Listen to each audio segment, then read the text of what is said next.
Alex stared at the old, rusting key in his hand, a ghost of a smile on his face. It was the original key to the gate of his parking lot, and the weight of it in his palm felt significant. For a man who had spent the last decade building a career out of lines of code and a life out of quiet solitude, the sprawling asphalt lot and the multi-story building that overlooked it felt like a foreign country. He had inherited it all from his eccentric, reclusive Uncle Robert, a man who had built a quiet empire out of neglected urban real estate and a deep-seated mistrust of banks. Robert had passed away 6 months ago, and with the finality of the probate process, Alex was now the sole owner of a prime piece of downtown property, a fact he had so far managed to keep under wraps. He had arrived at the lot in his unassuming 10-year-old sedan, a practical, well-maintained car that had seen him through college and his early career. It was a stark contrast to the gleaming luxury SUVs and sports cars that filled the lot, belonging to the tenants of the building. The building itself housed a chic coffee shop, several high-end law and accounting firms, and a boutique advertising agency.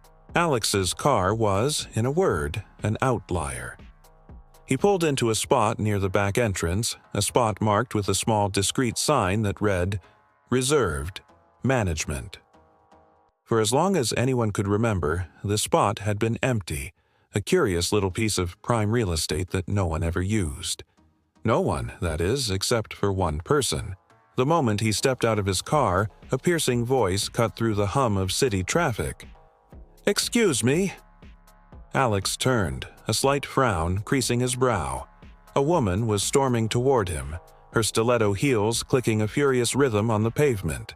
She was impeccably dressed in a tailored suit, her blonde hair in a severe bob that seemed to vibrate with indignation. She clutched a designer handbag like a weapon. "Do you have any idea what you're doing?" she demanded, her voice rising in pitch. "That's my spot." Alex blinked. "Pardon me?" "My spot," she repeated, gesturing wildly at the empty space next to his car. "I've been parking here for 3 years.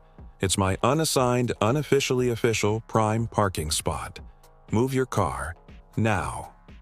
Alex remained calm, a strategy he had perfected during years of dealing with demanding clients.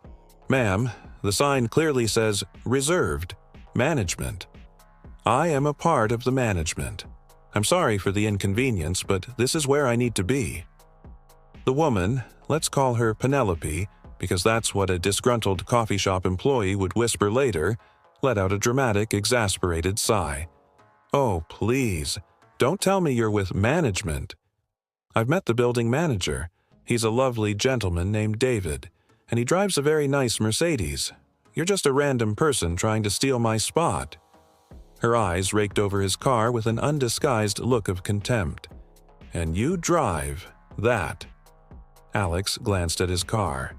"It gets me where I need to go." "I don't care," Penelope snapped. "I have a meeting in 5 minutes. This is completely unacceptable. You have no right to park here," Alex tried to explain again. "I actually do. I'm Alex. I'm new to the area. I'm the owner of this lot." Penelope's laugh was sharp and full of derision. "The owner? You? You can't be serious. The owner is a very private, very wealthy man who never shows his face. He's certainly not a guy in a hoodie driving a 10-year-old Toyota." She paused, her eyes narrowing. "Are you trying to scam me?" The absurdity of the situation struck Alex, and he almost smiled. "No, I assure you, I'm not trying to scam you. The owner just happens to be a guy in a hoodie driving a 10-year-old Toyota." He gestured toward the sign. "This spot is for me. You'll need to find another one." Penelope's face went scarlet. "I will not. This is a disgrace. I will call the police. I will call the real owner's office. Do you know how much money I spend in this building every day? The coffee shop, the boutique? I deserve to park here." "Ma'am, your patronage is appreciated," Alex said, his voice still maddeningly placid. "But parking is not a first-come, first-served right based on your spending habits. The rules of the lot are what they are." She pulled out her phone, her fingers flying across the screen. "You know what? I'm calling David. He'll straighten this out." She held the phone to her ear, the loud ring echoing in the open space. Alex's own phone buzzed in his pocket. He reached for it, his thumb hovering over the silent button. "He's not going to answer," Alex said calmly. "He's on vacation. That's why I'm here." Penelope ignored him, her voice dripping with venom as she left a voicemail. "David, it's Penelope. You need to do something about this. There's some stranger parked in my spot. He's driving an absolute dump and he's claiming he's the owner. I need you to get him towed immediately. This is a security risk."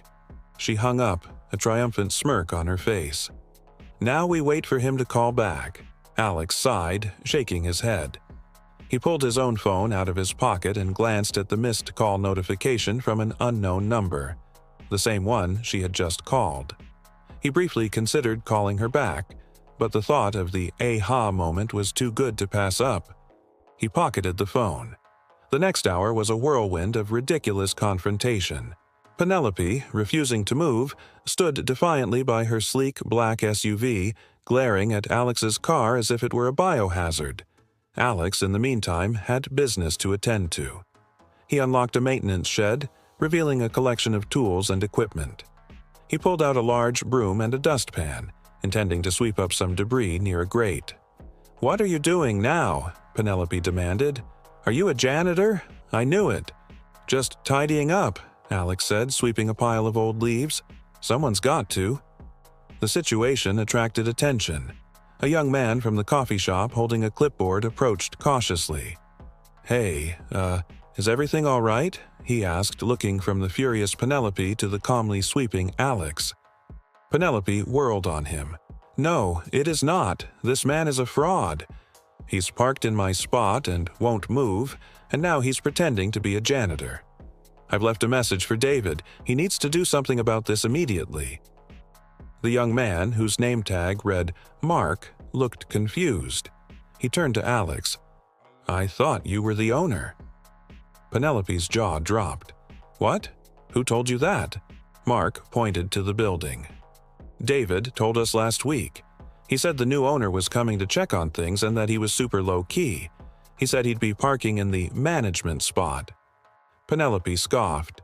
"He's lying. This is a conspiracy. He's probably bribed you to say that. This is the worst parking situation I have ever encountered. My spot is sacred." "Ma'am, there is no such thing as a sacred parking spot," Alex said, leaning on his broom, "especially not one that's privately owned." Just then, a sleek white Porsche pulled up behind Penelope's SUV. A man with a tight, nervous smile got out. "Penelope, what is going on? My client is waiting." "Jeremy, thank goodness," Penelope exclaimed, her voice thick with self-pity. "This man is impersonating the lot owner and has stolen my parking spot. My prime parking spot. And now he's sweeping up like he's a janitor." Jeremy glanced at Alex, then at his car, then at the reserved management sign. He looked puzzled. "Penelope, there's a sign right there." "Oh, don't you start," she huffed. "It's all a conspiracy. They're all in on it." The word count, Alex knew, needed to grow.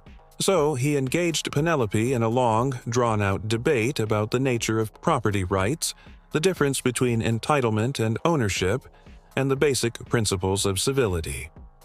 Penelope, for her part, met every logical point with a non sequitur about her busy schedule, the prestige of her job, a senior-level consultant for a firm that sold, well, no one was quite sure, and the sheer injustice of the situation.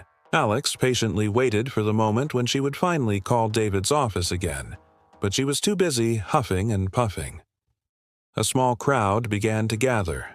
Tenants from the building, intrigued by the commotion, peered out their windows. The barista from the coffee shop, a young woman with a nose ring, stood at the entrance with a customer, both of them discreetly filming the spectacle on their phones. Penelope, ever the showman, noticed the audience. "Look at this. This is the kind of person you get when you let anyone park anywhere. My clients will see this and it will be an embarrassment." Alex, still holding his broom, sighed. He was tired of this. He had hoped for a quiet day of making assessments and planning upgrades, not a grand public showdown. He decided it was time to end this. "Ma'am, I'm going to ask you one last time to please move your vehicle. And I am going to tell you one last time that I am not moving it," she declared. "Until the real owner's office calls me back, this car is staying right here." Alex nodded slowly. He pulled out his phone again and, with a few taps, put it on speaker. He then dialed a number he had on speed dial, the number for David, the building manager. "Hello, David," Alex said into the phone. "It's Alex. I'm down at the lot. Just wanted to tell you that the parking situation is interesting." A moment of silence, then a voice crackled through the phone's speaker, a voice that was both familiar and startlingly real to Penelope.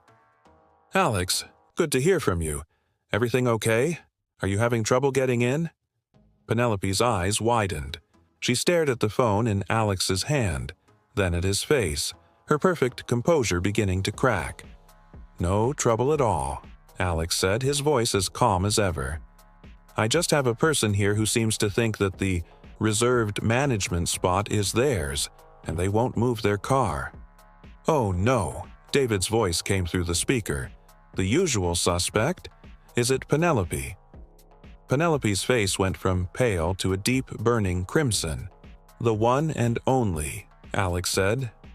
"Tell her I'm sorry for the inconvenience, but that spot has been specifically designated for the owner, and now that you're around, she'll have to find a new one.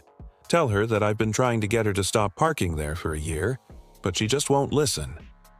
Alex nodded, his gaze fixed on Penelope's mortified face. "I'll do that, David. Thanks. Enjoy your vacation." He hung up the phone. The crowd was silent. Penelope looked as if she had been physically struck.